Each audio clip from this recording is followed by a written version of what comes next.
Assalamualaikum warahmatullahi wabarakatuh. Perkenalkan, nama saya Ria Wirahadi Kusuma, NPM G1C 016022. Saya adalah salah satu mahasiswa teknik mesin di Universitas Bengkulu. Baiklah, pada kesempatan kali ini saya akan sedikit membahas tentang kompresor. Nah, video ini saya buat untuk memenuhi salah satu tugas mata kuliah saya, yaitu turbin, pompa, dan kompresor.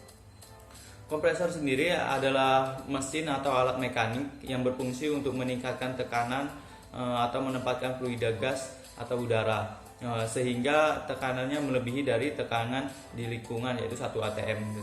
Nah, biasanya kompresor itu menggunakan penggerak listrik, diesel ataupun juga bensin seperti itu. Nah, untuk prinsip kerjanya sendiri, kompresor hampir sama dengan prinsip kerja paru-paru. Seperti pada saat kita menghirup udara dalam, maka itu akan meningkatkan tekanan di dalam paru-paru, dan ketika kita hembuskan, maka udara yang dikeluarkan itu lebih besar seperti itu.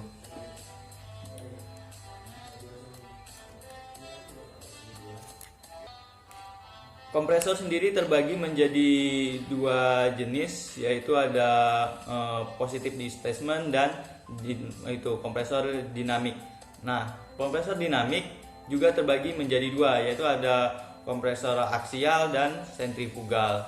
Nah, untuk yang positive displacement juga ada reciprocating. Reciprocating juga terbagi menjadi ada yang single acting dan double acting, dan juga ada yang sistem diafragma gitu.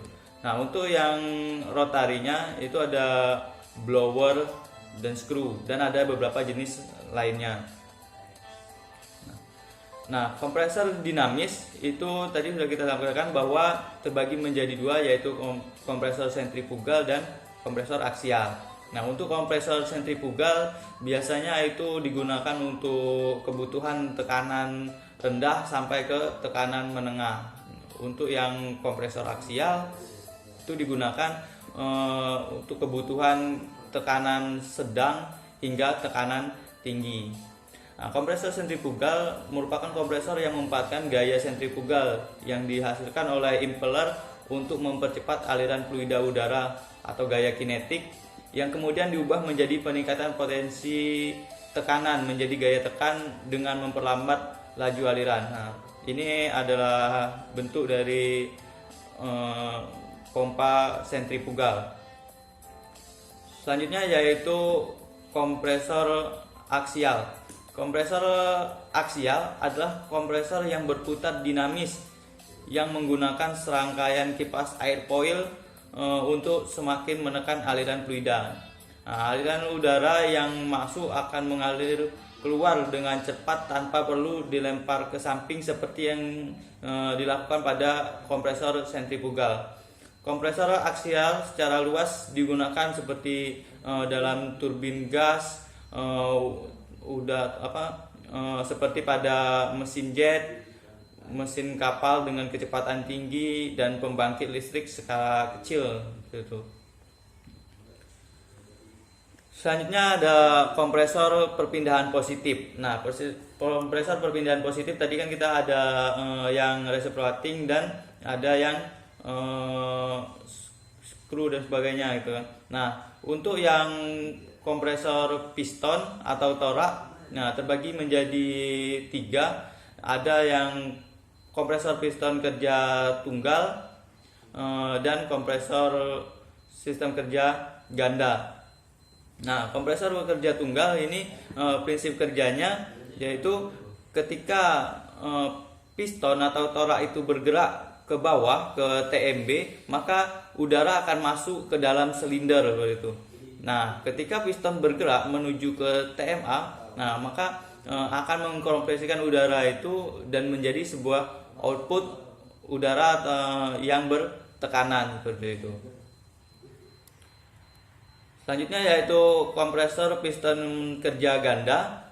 Nah, berbeda dengan yang sistem kerja tunggal tadi, di mana dia ketika bergerak ke TMB sebagai proses memasukkan udara ke dalam silinder, dan ketika dia bergerak dari TMB ke TMA itu sebagai untuk menghasilkan tekanan. Nah, pada sistem kerja ganda, ketika dia menuju TMB dan ke TMA sama-sama memperoleh tekanan, sama-sama meningkatkan tekanan.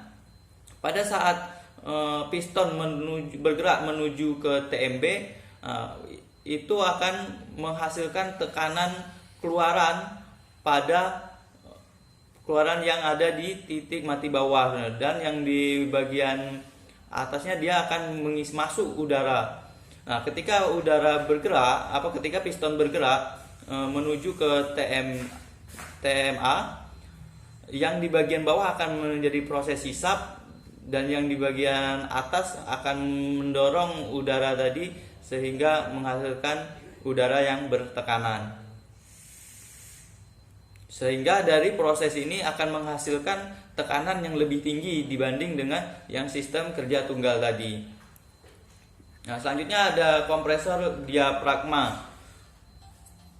Kompresor diafragma adalah jenis klasik dari kompresor piston yang mempunyai kesamaan dengan kompresor piston. Hanya yang membedakannya adalah jika pada kompresor piston itu menggunakan piston untuk menempatkan udara, pada kompresor diafragma menggunakan membran fleksibel atau diafragma. Jadi prinsip kerjanya masih sama seperti pada sistem piston seperti itu, karena dia juga masih menggunakan piston, hanya saja dia menggunakan membran fleksibel untuk menekan udaranya. Nah, selanjutnya ada kompresor putar atau rotari. Nah, kompresor putar atau rotari ini banyak jenisnya. Ya, yang kita bahas ada yang kompresor screw dan blower. Nah, untuk kompresor screw atau rotary screw compressor merupakan jenis kompresor dengan mekanisme putar perpindahan positif yang umumnya digunakan untuk menggantikan kompresor piston bila diperlukan udara yang bertekanan tinggi dengan volume yang lebih besar. Nah, jadi udara yang dihasilkan oleh kompresor tipe screw ini lebih besar daripada yang dihasilkan oleh kompresor dengan sistem piston atau torak. Nah, ini adalah penampakannya. Nah, yang bagian ini itu adalah screw, pompa skrunya, dan yang ini adalah penggerak dari screw itu. Nah, ini adalah gambar dari screw yang untuk mendorong udara bertekanan. Nah, selanjutnya yaitu blower. Blower adalah kompresor perpindahan positif yang diciptakan dan dipatenkan pada tahun 1860 oleh Philander Harut dan Francis M. Rotting. Desain blower terdiri dari dua angka 8 atau lobus. Nah, bisa kita lihat pada gambar ini, di posisi 1 gas memasuki ronda lobus bawah dari kiri saat gas terkompresi dilepaskan dari rongga ini ke kanan, dan secara bersamaan gas dikompresikan di rongga lobus atas. Nah, kemudian di posisi kedua, rongga lobus atas akan mengeluarkan gas terkompresi ke dalam jalur pembuangan. Kemudian pada posisi ketiga, gas memasuki rongga lobus atas dari kiri saat gas terkompresi dilepaskan dari rongga ini ke kanan, dan secara bersamaan gas dikompresi ke rongga lobus bawah. Pada posisi keempat, rongga lobus bawah akan mengeluarkan gas terkompresi tadi ke dalam jalur pembuangan. Baiklah, itu saja presentasi dari saya. Apabila ada kesalahan dan kekurangan, saya mohon maaf. Saya akhiri. Wassalamualaikum warahmatullahi wabarakatuh.